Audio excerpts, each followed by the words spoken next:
Rotary club of Cherthala ടൗണും Arthunkal saint Francis Assisi higher secondary ഹൈസ്കൂളിലെ NSS JRC വോളണ്ടിയേഴ്സും സംയുക്തമായി അർത്തുങ്കൽ ബീച്ച് ശുചീകരിച്ചു. റോട്ടറി ക്ലബ്ബ് ഓഫ് ചേർത്തല ടൗണും Arthunkal saint Francis Assisi higher secondary സ്കൂളിലെ NSS JRC വോളണ്ടിയേഴ്സും സംയുക്തമായി അർത്തുങ്കൽ ബീച്ച് ശുചീകരിച്ചു. ഗാന്ധി ജയന്തി ദിനമായ ഒക്ടോബർ 2 രാവിലെ 8 മണിക്ക് ആരംഭിച്ച ശുചീകരണം ആലപ്പുഴ DYSP മധുബാബു ഉദ്ഘാടനം ചെയ്തു.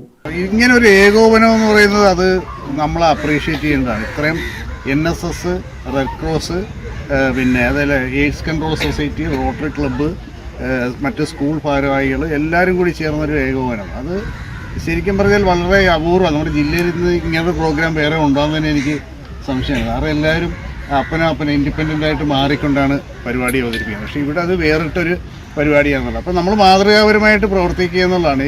എന്താ പറഞ്ഞ ശുചിത്വം പാലിക്കുന്നതിൽ വ്യക്തി ശുചിത്വത്തിന് പേര് കേട്ടവരാണ് മലയാളികൾ. നല്ല രണ്ടു നേരം കുളിക്കുന്നവരല്ല. പക്ഷേ പരിസര ശുചിത്വത്തിൻ്റെ കാര്യത്തിൽ നമ്മൾ അത്രത്തോളം മുന്നോട്ട് പോകുന്നുണ്ടോ എന്ന് നമുക്കൊരു സംശയമാണ്.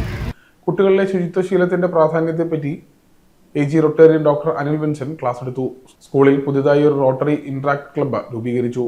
പ്രവാസിയായ Cherthala town rotary club member Rotarian Johnny Kunnumpuram Cherthala holy family higher secondary സ്കൂളിലേക്ക് ഏറ്റവും പുതിയ സാങ്കേതിക വിദ്യയുള്ള ഇന്ധനരഹിത ഇൻസിനറേറ്റർ സ്പോൺസർ ചെയ്തു. ചടങ്ങിൽ Cherthala town rotary club president Rotarian Joseph Kurian അധ്യക്ഷനായി.